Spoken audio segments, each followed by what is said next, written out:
Most people believe they forget their dreams, but the dream may not be the thing being lost. Something else happens in those first seconds after waking. Something so ordinary you have never once questioned it.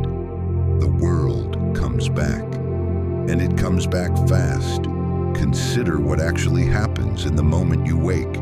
For a few seconds, you are nowhere, not yet anyone, not yet placed. There is only awareness floating, unattached to a name or a body or a life. And then the room returns. The ceiling above you, the weight of the body, the sense of where you are lying. Then the name returns. The one you answer to, the one you have been called since before you could speak. Then the role returns. What you do, what you owe, who depends on you. Then the schedule returns. And with the schedule, the first worry of the day, arriving before you have even fully opened your eyes. Every morning, the world gives you your name back, and in that exact moment, the dream disappears. You did not lose your dreams. You were trained to return too quickly. Stay with this because it is easy to walk past. Every single night, the waking identity loosens. Your name disappears, your role disappears, your schedule disappears.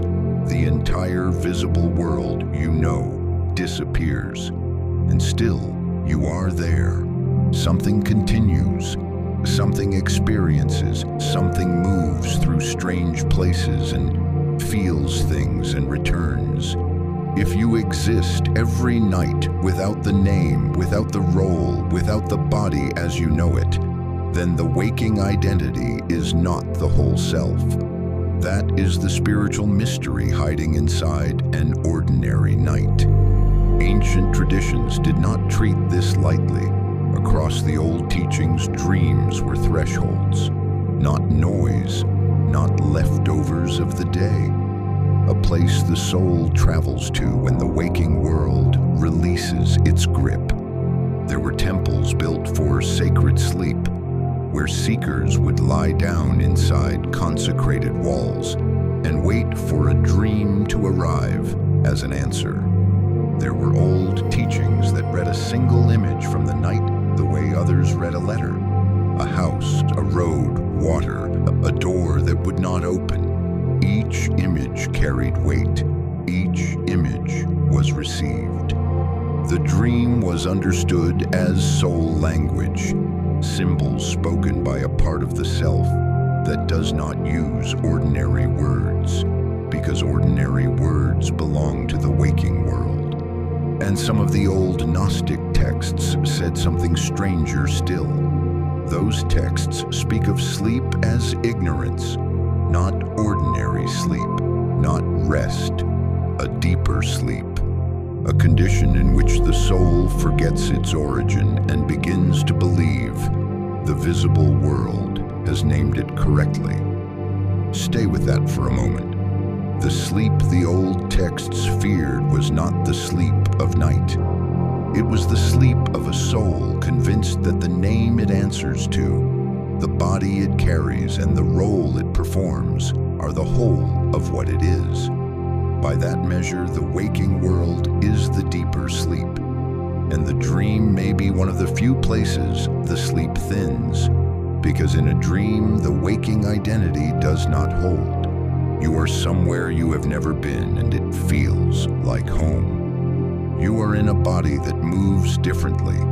You are not always the same age, the same person, the same name. The rules of the visible world do not apply, and something in you does not find that strange at all. You cross water you cannot cross. You walk through houses with rooms that do not exist. An animal looks at you and says nothing, and says everything. A door stands in a hallway that has never been in any building you have entered. These are not errors. This is the language. The deeper self speaks in symbol. because symbol is what survives the crossing back. A feeling can make the journey. An image can make the journey. Explanations cannot. Every night, something in you slips out from underneath the name, travels and returns, carrying fragments in a language older than speech. And every morning, modern life seals the doorway before a single fragment can land. This is the mechanism, and it is worth seeing clearly. The alarm sounds and attention is thrown outward instantly. The screen lights the room before the eyes have adjusted. A notification arrives. A message waits. The day begins speaking before you have said a word. Within seconds, attention has been pulled entirely outward, toward light, toward sound, toward the demands already stacked and waiting. The waking identity reloads. Name, role, schedule, worry, obligation, the full weight of the visible world return to you in less time than it takes to sit up. And whatever crossed over with you in that fragile moment gets no room to land. There is nothing there to receive it. The doorway does not close because the dream was weak. The doorway closes because you were already gone. This is not the fault of a busy morning. It is the shape of a life trained to wake outward every single day before the inward part of you has finished arriving. The dream fades, not because it was empty, because nothing was there to meet it.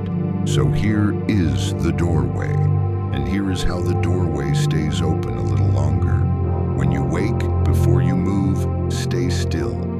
Do not reach for the phone. Do not open the day. Do not speak.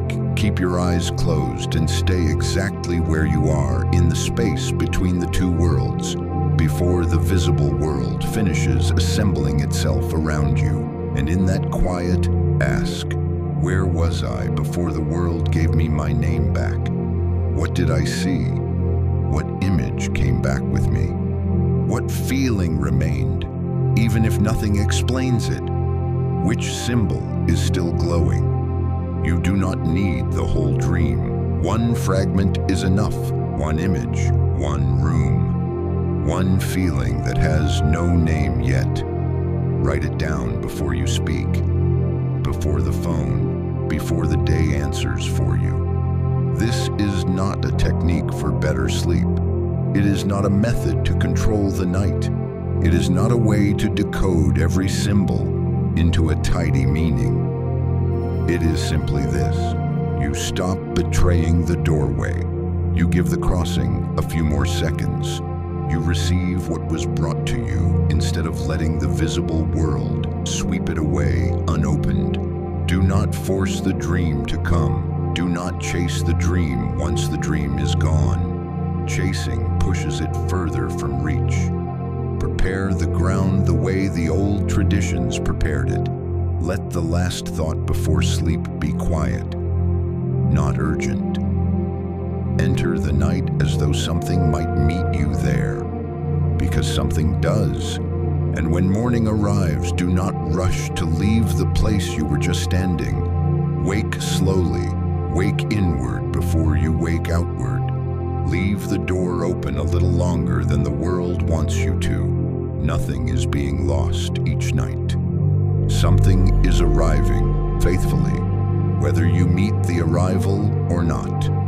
Every night the name falls away and you remain. Every night the role falls away and you remain.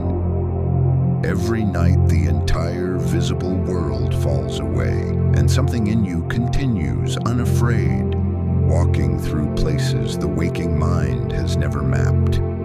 And every morning the world hands the name back and calls it waking up. Tonight the doorway opens again, as it always does. The question was never whether you dream. The question is whether you return too quickly to remember where you have been. So tonight, when the world begins to give your name back, wait. Just a moment longer. and see what is still standing at the threshold, waiting for you to arrive.